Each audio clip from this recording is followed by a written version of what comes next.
Овој петок во Штип ќе се одржи државното првенство во борење за основни училишта во организација на Сојузот на училишен спорт. Овој спортски настан ќе се одржи во спортската сала на Општинското основно училиште Тош Арсов. Учество ќе земат од 100 до 150 надпреварувачи во машка и женска конкуренција. Сојузот на училишен спорт организира државно првенство за основни школи во борење кој ќе се одржи во петок на 14 март во салата на основното училиште Тош Арсов.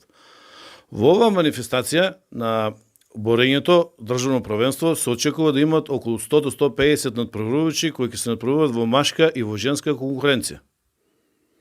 Ова ќе биде голема спортска манифестација, бидејќи учество ќе земат сите основни училишта од Македонија. Ова е државно првенство каде ќе учествуваат сите училишта од Република Македонија. Значи се очекува да учествуваат едно голем дел училишта со 100 до 150 надпреварувачи во машка и во женска конкуренција. Овој спортски настан ќе биде доста масовен, ќе биде вистински спортски празник во Штип. Настанот ќе се одвива со почеток во 10 часот, каде што ќе се одвива во салата на основното училиште Тош Арсов и сите љубители на борењето, сите љубители на спортот ги покануваме да ги погледнат овие мали дечиња кои се надпреваруваат во основните познавања од борењето. Овој голем спортски настан во организација на Сојузот на училишен спорт ќе започне во 10 часот, а ќе се одвива во салата при основното општинско училиште Тош Арсов во Штип.